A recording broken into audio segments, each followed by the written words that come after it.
to have and to hold. We think that this is going to help us build character as a couple.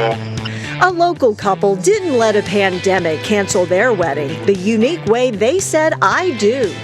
Temperature police, how officers are using special helmets to pick out people who might have coronavirus. And best foot forward, why a local teacher's best marathon time had nothing to do with speed. Draft wrap-up. The Browns go all offense on the last day of the NFL draft. Analysis of all the team's picks. From the WKYC studios, this is What's Next. Good evening. Thanks so much for joining us. I'm Lena Lai, coming to you remotely from my house. Let's get you up to date now on the latest coronavirus headlines. Tonight, the Centers for Disease Control has added 6 new symptoms for coronavirus. They include chills, muscle pain, headache, sore throat, and new loss of taste or smell. According to the CDC, these symptoms can show up 2 to 14 days after exposure to the virus. As the global death toll from COVID-19 surpasses 200,000. World health leaders warned today that there's not enough evidence that someone who has recovered is now immune. And police in the United Arab Emirates are using new technology to screen people for coronavirus. Officers are wearing smart helmets with infrared cameras that can scan the temperatures of people. They cost hundreds of dollars a piece, but officers say they are able to scan for possible fever in hundreds of people a minute. And in Germany, they are doing wide-scale random antibody testing in Munich. Researchers and police officers are going door to door, asking volunteers to give up blood samples. So far, participation has been high. This happened definitely for a purpose, and he uses everything for his good. So we know that something good's going to happen from it. Not even COVID-19 could keep a couple from tying the knot today. Andrew Horansky joins us live tonight for the first time from Drew's Den to explain. Hi, Drew. Hi, Lena. From Lena's Lair to Drew's Den, we are all learning to kind of roll with things these days. As you know, this is the first time I've been reporting from my basement. There were some technical challenges, but I think we are getting there. It feels good to be joining you from home tonight. We met a couple, though, today who took things to the next level. As you know, the governor has said that it is okay to get married during these times, so long as you can keep the group to 10 people or less. Well, today we met an amazing couple who did just that. It's been amazing.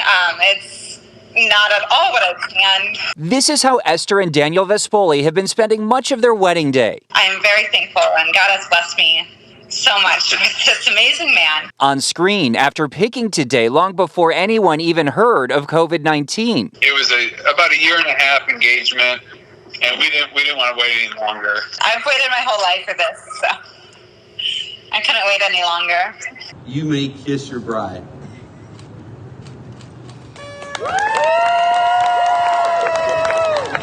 This afternoon, they said their I do's in Middleburg Heights. Only the closest friends and family up on the outdoor altar, others in cars and lawn chairs, while others watched a live stream on YouTube. We wore those while we were saying hi to people. Mm-hmm. That's awesome. Everyone making the most of unusual times. Honestly, it's the best marriage preparation ever to go through something like this because it has brought us so much closer together. Whether it's challenges in our marriage or going through something tough, we think that this is going to help us build character as a couple. All after canceling the shower, bachelor, and bachelorette parties, even the reception. As for the honeymoon, that was canceled. That was canceled too. So our honeymoon is up in the air. Stuck in our house. Yeah. Though they're really not stuck, freed of the little things, showing us all what really matters. They're great people, and you know, they did have a small reception tonight, just a few people. They plan to have a larger one later this year with more of their friends, just as they plan to do that honeymoon as well in Destin, Florida. And Lena, the best part that Esther told me is that this gives her a chance to wear her wedding dress 2 times. Awesome. So they're kind of stretching it out. That is fantastic. That is terrific, and congrats to the happy couple. Appreciate it. Thanks, Drew. Let's take you to Sandusky. A man got a sweet surprise today, actually at the Cleveland Clinic. A 22-year-old was recently diagnosed with a kidney disorder, and he hasn't been able to visit with his family and friends. So they went from Sandusky to the clinic to surprise him today, right outside the hospital lobby, holding up signs and giving him high fives through the window. Now let's take you to Summit County, where a teacher missed her students so much, she decided to run her own marathon just to see them.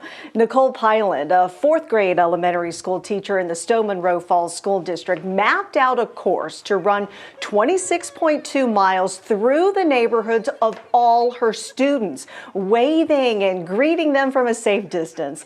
Nicole says she missed the kids so much and felt that she had to do something since schools are closed for the rest of the academic year.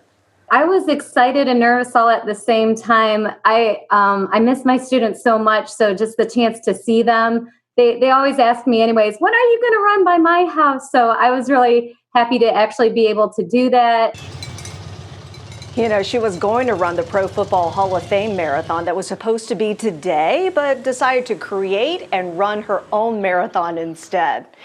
Day 3 of the NFL draft is in the books, and the Browns went all offense today with their latest picks. Nick Camino joins us now live from the Camino kitchen with his analysis. Hey, Nick. Lena, my analysis first off is how exciting this was for football fans and for Browns fans. We just had something to watch, something to look forward to. But from the Browns standpoint, we're not going to sit here and grade a draft. But on paper right now, it appears that they're a better team than when they started on Thursday. Andrew Berry, Kevin Stefanski, and the guys in the front office, they've been busy since that time.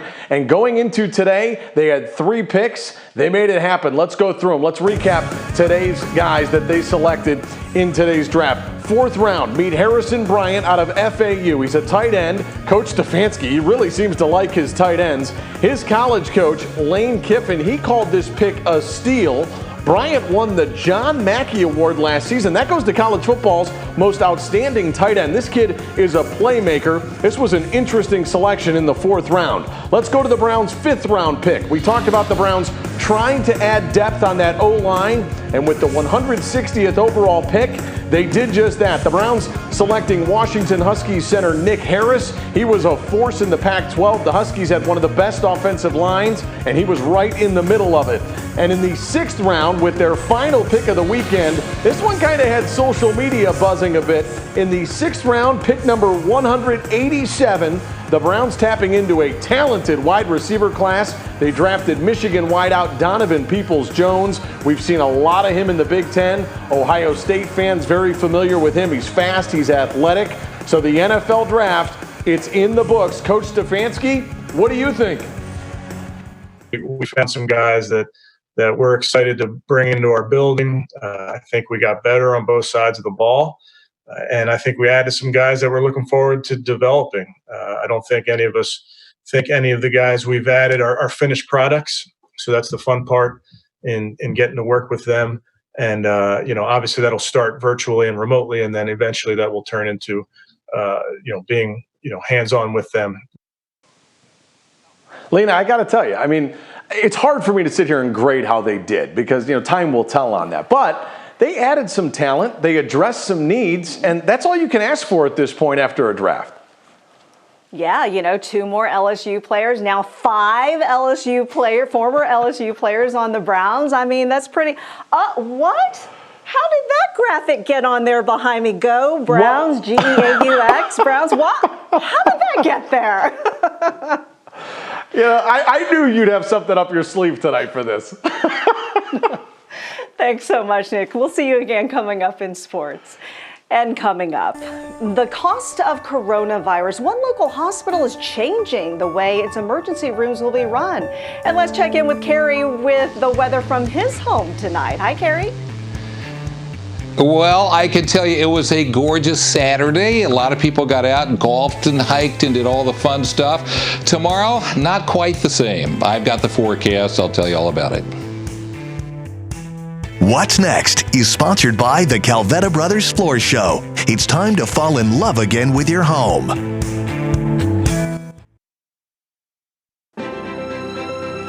Developing tonight, police are questioning a man in connection with the shooting death of a teenage boy on Cleveland's east side.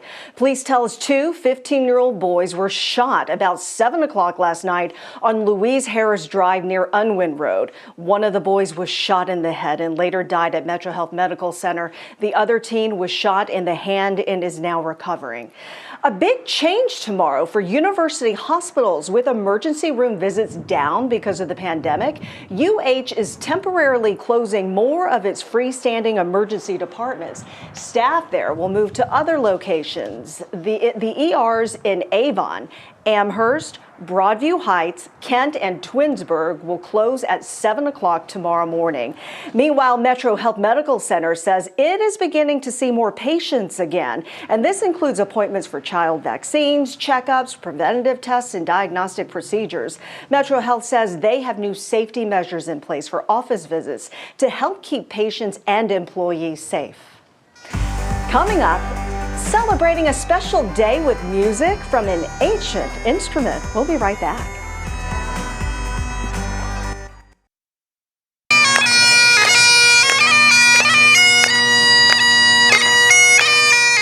The distinctive drone of bagpipes filled the air today in Willoughby. Eugene Orlando is celebrating a special birthday this weekend, and his family brought in a real bagpiper to march down Euclid Avenue.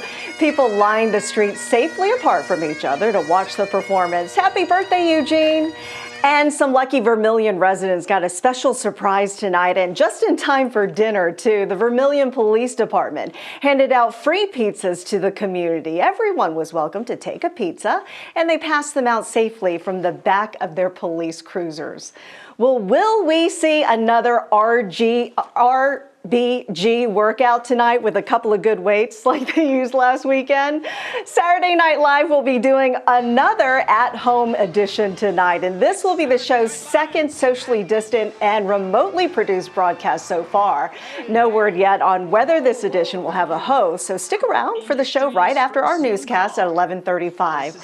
After a beautiful spring day, we're talking rain now on the way. Meteorologist Kerry Coleman joins us live from his weather cave. Yeah, how about this rain coming? Yes, indeed. Well, we saw such a beautiful Saturday. 57 degrees was our high temperature at Cleveland Hopkins, but unfortunately it won't be that warm and it won't be that dry tomorrow. We're looking about a very rainy Sunday for you, unfortunately, and kind of breezy too. It's going to be kind of chilly if you're going to be getting out there. Let's show you some temperatures. Those temperatures range from the 40s to the mid-50s here across the area, and that's because some of that lake air is coming on down, and as it does, it is making things kind of chilly northward, but down to the south, they're in the 60s, and they saw the 70s too. And you can see those winds picking up a little bit, gusting in Elyria to 25 miles an hour out of the northeast. So it is going to be kind of a breezy night tonight once that rain starts in about an hour or so in the Cleveland area. And you can see how that rain is swirling around right across the Ohio River Valley, moving on slowly to the northeast. That low pressure system will in fact keep us in the rain for your Sunday, and then it looks like it'll clear out. That high pressure to the west there will clear out for Monday and Tuesday, and then a fairly strong system, even stronger than what we're seeing right now with this system here across the Midwest coming out of the Rockies, and that's going to affect us with potentially some strong thunderstorms for Tuesday night and Wednesday. Hour by hour, your National Design Mart hour-by-hour forecast showing you the rain coming up tonight. It's going to be with us during the course of the day on your Sunday, and it's going to be cool, 40s, maybe around 50 for a high temperature. Monday we clear out. We're going to see some sunshine, although the temperatures still aren't going to be all that warm on Monday, only into the mid-50s. How much rain? Anywhere from about a tenth to about maybe 1.5 inches if you go off to the southeast of Cleveland. The temperatures tomorrow only in the upper 40s, low 50s across the area, and the ever-present chance of rain. 45 for a low temperature overnight tonight. For your Sunday, only up to about 50 for the high. And then your Universal Windows Direct 7-day forecast is going to show you Things clear out for Monday. Going to be a nice day. Tuesday, we're going to see some generally partly cloudy skies. Late day rain is possible on Tuesday during the evening hours. And then during the course of your Wednesday, we're going to see some thunderstorms. Some of those thunderstorms, Lena, could be strong, if not severe, on Wednesday. And then a very slow-moving system is going to give us rain for Thursday and Friday. But the good news, I guess, it's got to be that next weekend looks to be very much like today, a little bit warmer.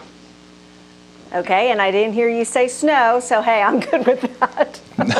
Thanks so much, Carrie. No snow. We'll be right back. This sports report is sponsored by the people-pleasing people at Sarah Auto Park in Akron.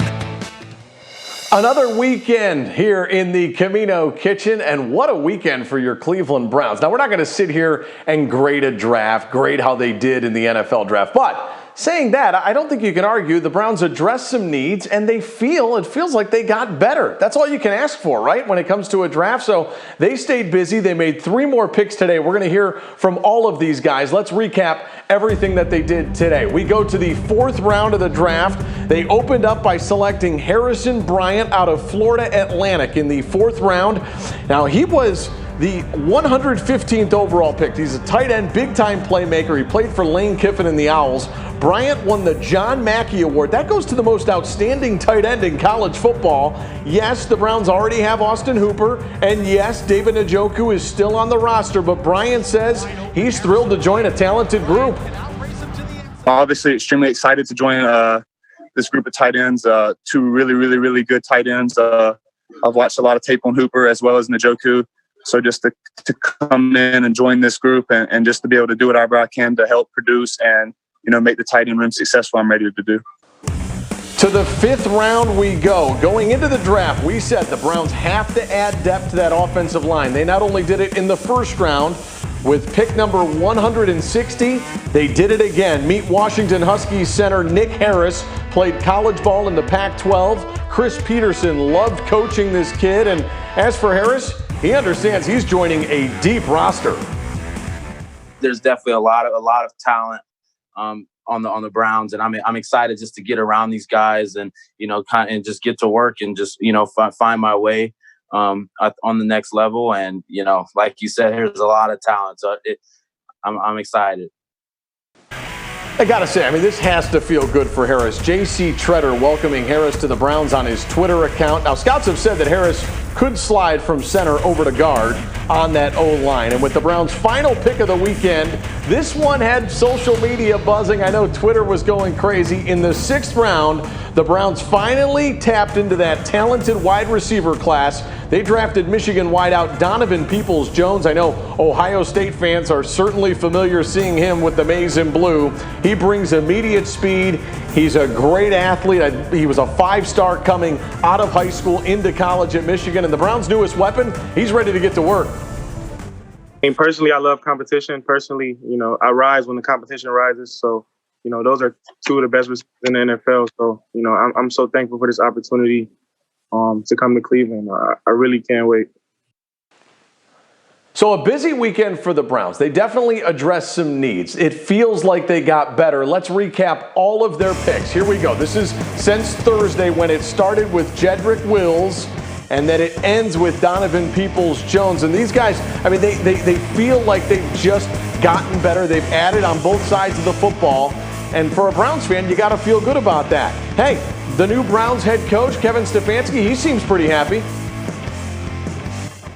When we're talking about this draft, we have some cultural non-negotiables, and then we have some schematic non-negotiables. And I think the coaches and scouts did a nice job of identifying the guys that fit those 2 things. Lena, you know me, and you and me, we sit together after Browns games and during drafts and things like that. We don't pull punches. We tell it like it is. I have got to be honest. I like what the Browns did. I really do. Yeah, picking up a tight end today real quick, it wasn't a position of need. What does that say about Njoku? Yeah, it probably means that it's uncertain right now for him. Okay, we'll keep watching. Thanks, Nick, and thank you for watching. SNL is next. Good night.